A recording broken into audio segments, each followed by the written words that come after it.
নমস্কার বন্ধুরা, যে কুক অ্যান্ড স্টাইলে সবাইকে স্বাগত। বাঙালির তো 12 মাসে 13 পার্বণ, তার উপরে আবার পৌষ মাস পড়ে গেছে। শীতকাল মানেই রয়েছে খাবারের সিজন। যেমন প্রত্যেকটা ফলের সিজন হয়, ঠিক পৌষ মাস বা শীতকাল মানেই এই খাবারের সিজন চলে আসে। যেমন পিঠে পুলি। পৌষ মাস আসলেই বাড়িটা যেন খেজুর গুড়ের গন্ধে আর তার সাথে এলাচ দারচিনির গন্ধে বাড়িটা যেন মোমো করে। তারই মাঝে আজকে আপনাদের সাথে শেয়ার করতে চলেছি দুধ ছাড়া একটা সুন্দর রেসিপি। দেখতে থাকুন এই ভিডিওটি। যারা দুধ একেবারেই পছন্দ করো না তাদের জন্য রয়েছে এই রেসিপিটা। আর প্রথম থেকে শেষ পর্যন্ত অবশ্যই দেখবে, কেননা এর শেষেই রয়েছে আসল রহস্য। প্রথমেই আমি কড়াইতে জল গরম করে চালের গুঁড়োটা দিয়ে দিয়েছিলাম। ওটাকে সুন্দর করে একটা ডো তৈরি করে নিলাম এবং সেটাকে আমি গরমে গরমে যেমনভাবে ময়দা বা আটা মাখা হয় ঠিক সেরকমভাবে মেখে নিচ্ছি। আর এটাকে সুন্দরভাবে মাখতে হবে যাতে ভিতরে গোটা গোটা না থাকে এবং ভালো করে ঠেসে ঠেসে ঠিক যেভাবে ময়দা ঠিক মাখা হয় ঠিক সেরমভাবে। আর এখানে আমি নারকেলের ছাই নিয়ে নিয়েছি, কারণ এটা আমি প্রথমেই বলে দিয়েছিলাম যে যারা দুধ খেতে ভালোবাসে না তাদের জন্য রয়েছে এই রেসিপিটা। তো এখানে কোনো চাছি বা কোনো কিছু দুধের কোনো জিনিস এখানে অ্যাড করা হয়নি, সবটাই দুধ ছাড়াই। তো আমি ওই ডোটা থেকে একটা একটা করে লেচির মতন করে কেটে নিয়ে এটাকে আমি একটা শেপে তৈরি করার জন্য নিয়েছি এবং ওর মধ্যে নারকেলের ছাই দিয়ে এটাকে সুন্দর করে পিঠের আকারে তৈরি করব। আমি তো এটাকে পিঠেই বলি, তোমরা কি এটাকে পুলি বলো? আমাদের এখানে চলতি কথায় সাধারণত এটাকে, আমার বাবার বাড়িতে এটাকে সবাই পিঠেই বলে, কিন্তু আমার শ্বশুরবাড়ির এলাকাতে শুনে এসেছি যে এটাকে নাকি পুলি বলে। তো কে কী বলো আমাকে কমেন্টে জানিয়ে তো যে এটা পিঠে বলে না পুলি বলে, কোনটা ঠিক। আর এই যে আমি একটা তৈরি করে নিলাম, ঠিক এরকমভাবে সবগুলো একটা একটা করে আমি তৈরি করে নিচ্ছি এই ছাইটা দিয়ে। এটা নারকেলের ছাই বলে। আর এইভাবে আমি এটাকে তৈরি করে নিচ্ছি। আর আজকে আমি তোমাদের সম্পূর্ণ দুধ ছাড়া যে রেসিপিটা দেখাচ্ছি এটা সম্পূর্ণ দুধ ছাড়া। আর এরপরে আমি তোমাদের সাথে শেয়ার করব দুধ দিয়ে এই রকমভাবেই, কিন্তু এটা নারকেলের ছাইয়ের বদলে থাকবে হচ্ছে চাছি বা কোনো অন্য কিছু, সেটা তোমরা তখন দেখতে পাবে, আমি এখন বলবো না। যেনারা আমার ভিডিও দেখছেন আপনাদের কাছে বিশেষ অনুরোধ, আমার চ্যানেলটিকে অবশ্যই সাবস্ক্রাইব করবেন এবং পাশে থাকা বেল আইকনটা অবশ্যই প্রেস করবেন।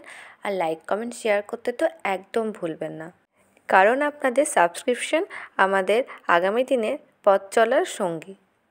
এগুলো যেহেতু জল দিয়ে সেদ্ধ করব, সেহেতু আমি এগুলোকে একটু বড় বড় করেই বানাচ্ছি। নেক্সট তোমাদের সাথে শেয়ার করব দুধ পিঠে। তোমরা অবশ্যই পাশে থেকো। আর এই যে আমার সবগুলো পিঠে তৈরি করা কমপ্লিট হয়ে গেছে। এবারে যেটা করব সেটা হচ্ছে কড়াইতে আমি জল গরম করতে বসাবো। ঠিক এই রকমভাবে তোমরা কিন্তু ভালোভাবে দেখে নাও প্রসেসটা, যে ঠিক কীরকমভাবে কী করছি এবং কীভাবে পুর ভরছি, মুখটা কীভাবে আটকানো হচ্ছে। এটা কিন্তু খুব সুন্দরভাবে মুখটা না আটকালে এটা সবটা বেরিয়ে যাবে এবং মানে পুরের যে ভিতরটা সেটা সবটা বেরিয়ে যাবে, আর ভালো মতন জিনিসটা হবে না, পুরো ভেঙে যাবে। কারণ এটা তো এমনিই নরম ময়দার জিনিস, তারপরে আবার যদি এটার মুখটা ঠিকমতো আটকানো না হয় তাহলে কিন্তু এই পুরটাই সম্পূর্ণ বেরিয়ে গেলে এটার পুরো টেস্টটাই নষ্ট হয়ে যাবে। তো এই যে কত সুন্দর লাগছে না দেখতে জিনিসটা, ঠিক এরকমভাবেই দেখতে যতটা সুন্দর লাগছে খেতেও ঠিক এতটাই সুন্দর হবে। গ্যাস ওভেনের উপরে কড়াই বসিয়ে দিয়েছি এবং তাতে জল দিয়ে দিয়েছি। জলটা হালকা গরম হলে এই পিঠেটা কিন্তু দেওয়া যাবে না, জলটা একদম ভালোভাবে গরম হয়ে যাবে। যেভাবে জল ফোটে আর কি, ঠিক সেরকম জলটা ফোটার পরে আঁচ কমিয়ে পিঠেগুলো ওর মধ্যে অল্প অল্প করে দিয়ে দিতে হবে। জলটা গরম হয়ে গেছে, এবারে আমি জলের মধ্যে পিঠেগুলোকে দিয়ে দিচ্ছি, মানে যেগুলো আমি রেডি করে রেখেছিলাম সেগুলো আমি জলের মধ্যে দিয়ে দিচ্ছি এবং গ্যাসটাকে কমিয়ে দিয়ে এটা সম্পূর্ণটা দেওয়া কমপ্লিট হয়ে গেলে আমি গ্যাসের ফ্লেমটাকে বাড়িয়ে দেবো। যে আমার এখানে দেওয়া সবটা কমপ্লিট। এবার এটা আমি কিছুক্ষণ ফুটিয়ে নেব এবং এটাকে খুন্তি দিয়ে সুন্দর করে উপর নিচ করে নাড়িয়ে নেব, যাতে উপর মানে নিচেরগুলো যাতে খুব সুন্দরভাবে সেদ্ধ হয় এবং উপরেরগুলো যাতে খুব সুন্দরভাবে সেদ্ধ হয়, ঠিক সেরকমভাবে এটাকে নাড়িয়ে নেব এবং ঠিক বেশিক্ষণ না, কিছুটা ফুটিয়ে আমি এবার এটাকে ঝাড়না দিয়ে তুলে নেব। মানে এই জিনিসটা বেশি সেদ্ধ হয়ে গেলে খেতে ভালো লাগবে না, আর একদম পুরো গলে যাবে, এমনিতে তো নরম জিনিস। আর এই যে আমার এটা সেদ্ধ হওয়া কমপ্লিট, আমি এবারে ঝাড়না দিয়ে জল ঝরিয়ে ঝরিয়ে জিনিসগুলোকে ছেঁকে নিচ্ছি। এটা ছেঁকে নিয়ে আমি একটা পাত্রের মধ্যে তুলে নিচ্ছি। এবারে খাওয়ার পালা। তো এই যে এরকমভাবে অল্প অল্প করে, যেমন অল্প অল্প করে জলের মধ্যে দিতে হবে, ঠিক তেমনই অল্প অল্প করে এইভাবে তুলে নেব। একসঙ্গে পুরোটা তুলতে গেলে কী হবে, জিনিসটা ভেঙে যাবে, এমনিতেই নরম জিনিস।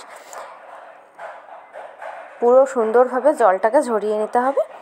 এবার জলটা ঝরিয়ে একটা পাত্রের মধ্যে আমি অল্প অল্প করে রেখে দিচ্ছি। দেখো কত সুন্দর লাগছে না দেখতে। এটা পুরোটা সেদ্ধ কমপ্লিট হয়ে গেছে। এবারে আমি তোমাদের দেখাচ্ছি এটা ঠিক কত সুন্দরভাবে সেদ্ধ হয়েছে। আর দেখো পিঠেগুলো একটাও ভেঙে যায়নি, আর পিঠের ভিতরে যে ইয়েটা রয়েছে, ছাইটা রয়েছে বা ভিতরে যেটা দেওয়া রয়েছে, সেটা কিন্তু একদম বেরোয়নি, একদম দেখো ঠিকঠাক আছে। কেননা প্রথমেই তোমাদের ওই মুখ বাঁধাটা দেখিয়ে দিয়েছি, ওই মুখটা সুন্দর করে বেঁধে দিলেই না এই জিনিসটা আর হবে না। এই যে দেখো একদম ভিতরের জিনিস ভিতরেই রয়ে গেছে, আর এই যে কত সুন্দর সেদ্ধ হয়েছে, খেতে কিন্তু দুর্দান্তও হচ্ছে। তোমরা অবশ্যই ট্রাই করো, আর আমার এই রেসিপি কেমন লাগলো কমেন্টে জানাতে কিন্তু ভুলো না। তো আজ এই পর্যন্তই, টাটা।